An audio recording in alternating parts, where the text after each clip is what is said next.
What happens when a dream refuses to die, even after the lights go out?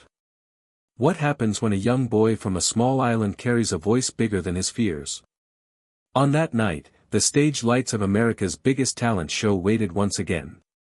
But this time, they were not waiting for a stranger. They were waiting for a return. Miguel Reyes, the boy many now called Filipino Elvis, stood behind the curtain. His hands were calm, but his heart was not. He had been here before. He had felt the cheers. He had tasted hope. But he had also walked away knowing that applause is not the same as victory. Back home in the Philippines, life did not change overnight. The streets were still narrow. The air was still heavy with heat and struggle. His mother, Elena, continued to work long hours at a small laundry shop. Strong, quiet, and endlessly patient, she carried her son's dream like it was her own heartbeat. And then there was Simon Cowell. The man known for sharp eyes and sharper judgments. A judge who rarely showed emotion. The first time Miguel performed, Simon had watched carefully. Interested, but not convinced. Now Miguel was back. Older. Stronger. Carrying something deeper in his voice. But the question remained. Was talent enough? Or did he need pain, sacrifice, belief? As the countdown began, Miguel closed his eyes. He was no longer in a giant theater. He was back in his small home, singing beside a cracked window while rain tapped against the roof. He remembered the nights when electricity failed. The mornings when doubt felt heavier than hunger. This return was not about fame. It was about proving that dreams born in small places can echo across the world. And somewhere in that audience sat a man with his hand hovering near a golden button. Would this be the night Simon could not hold back? Or would Miguel once again walk away with only hope? The curtain began to rise. And America leaned forward. Miguel Reyes was only 16, but his eyes carried stories that felt much older. He was not tall. Not loud.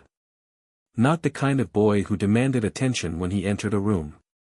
But when he sang, everything changed. At home in Cebu, his days were simple.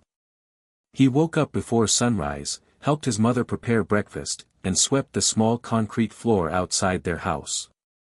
Their home had thin walls and a roof that rattled during storms. Still, Miguel treated it like a palace. He kept his few clothes neatly folded. He cleaned his worn-out white sneakers every Sunday, even though the color never fully returned. Music was his escape. He practiced in front of a cracked mirror, holding a cheap plastic microphone he had saved up for months to buy. He studied old Elvis videos on a borrowed phone, memorizing every movement, every breath. But he never tried to copy fully. He wanted to honor the legend, without losing himself. Miguel was gentle by nature. He spoke softly. He listened more than he talked. In school, he was the quiet boy in the back row. The one who avoided fights. The one who smiled even when teased for dreaming too big. Sometimes, late at night, doubt would sit beside him. It would whisper that boys from small neighborhoods do not reach global stages. On those nights, he would step outside. He would look at the sky. The same sky above America. The same sky above every dreamer. And he would sing softly, just enough to remind himself that his voice still belonged to him. Now, standing backstage again, Miguel felt the weight of expectation. This was not just another performance. It was proof. Proof to his mother. Proof to himself that he was nervous, yes. But beneath the nerves lived something stronger. A quiet fire. And this time, he was not just singing to be seen. He was singing to be remembered. Success can be louder than failure. And after his first appearance on the show, Miguel learned that quickly. When he returned home the first time, people recognized him. Neighbors smiled wider. Friends asked for photos. But behind the excitement, something felt unfinished. He had not won. He had not reached the final stage he dreamed about. And for Miguel, almost was not enough. At night, when the noise faded, silence became heavy. He replayed the judges' faces in his mind. Especially Simon's. There had been interest. Even respect. But not that moment. Not the golden buzzer. Miguel began to question himself. Was he just a good impression? Was he only Filipino Elvis and nothing more? The comments online were mixed. Some called him talented. Others said he needed more power, more emotion, more identity. Those words stayed with him. He stopped singing for a while. Not because he didn't love it, but because he feared loving it too much. He watched his mother come home exhausted each evening. Her hands rough from soap and water. Her smile still brave. Guilt slowly grew inside him. What if chasing this dream was selfish? What if he was asking too much from a family that already had so little? Loneliness felt different now. It was not about being alone. It was about feeling unseen. Miguel realized his biggest battle was not against other contestants. It was against doubt. He needed to find his own voice, not Elvis's shadow. The invitation to return for part 2 came months later. It felt like a second chance. But also like a risk. Because this time, he could not hide behind style or imitation. He had to reveal himself. And that was far more terrifying than facing any judge. The week before his return flight to America, something unexpected happened. Miguel lost his voice. It started as a small cough. A dry throat. Nothing serious. But within days, the sound that once filled rooms became weak and cracked. He tried to sing softly. Only air came out. Panic settled into his chest. This second chance had taken months to arrive.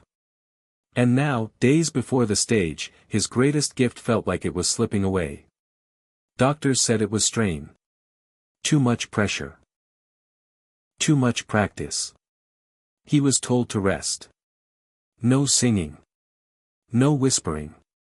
Silence. For the first time in years, Miguel had no music. He sat outside their home in the quiet evening. No humming. No rehearsal. Just thoughts. And in that silence, something changed. He realized he had been trying to prove something to everyone else. To the judges. To the internet. To the world. He had forgotten why he started singing in the first place. It was never about a golden buzzer. It was about the feeling. The warmth in his chest. The way his mother's tired eyes would soften when he sang. Tears rolled down his face, not from fear, but from clarity. If his voice returned, he would not step on that stage as Filipino Elvis. He would step on it as Miguel. Simple. Honest. Real. Days later, slowly, his voice began to heal. Not louder. But deeper. When he finally stood on the AGT stage again, he chose a different song. Still inspired by Elvis, but rearranged. Stripped down. Personal. The performance began softly. No big movements. No flashy imitation. Just emotion.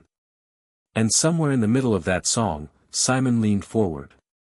Because this time, he was not watching a tribute. He was witnessing a transformation. Golden confetti fell like rain. The audience stood on their feet. Lights flashed. Music swelled. And in the middle of it all stood Miguel, still, almost overwhelmed. Simon's hand had finally pressed the golden buzzer. But the real victory had happened long before that button was touched. It happened in silence. It happened the night Miguel lost his voice and found himself. Because the greatest transformation was not on stage. It was inside his heart. He learned that dreams are not about becoming someone else. They are about becoming more of who you truly are. Miguel did not win because he copied a legend. He won because he allowed his own pain, doubt, and hope to be heard. Back in the Philippines, his mother watched with tears streaming down her face. Not because of fame. Not because of applause. But because her son looked free. Free from fear. Free from comparison. Free from the weight of proving himself. Sometimes, the world waits for perfection. But what truly moves people is honesty. Miguel's journey reminds us that second chances are not given to repeat the same story. They are given to rewrite it. To speak louder. To stand taller. To believe deeper. There will always be critics. There will always be doubt. But when a person stops chasing approval and starts embracing truth, something powerful happens. The world listens differently. The golden buzzer was a symbol. But the real gold was courage. Courage to return. Courage to risk failure again. Courage to be seen without hiding. And maybe that is the lesson hidden in his story. You do not need to be born in a big city. You do not need perfect conditions. You only need a heart brave enough to keep going. Because sometimes, the moment that changes your life is the moment you finally choose to be yourself.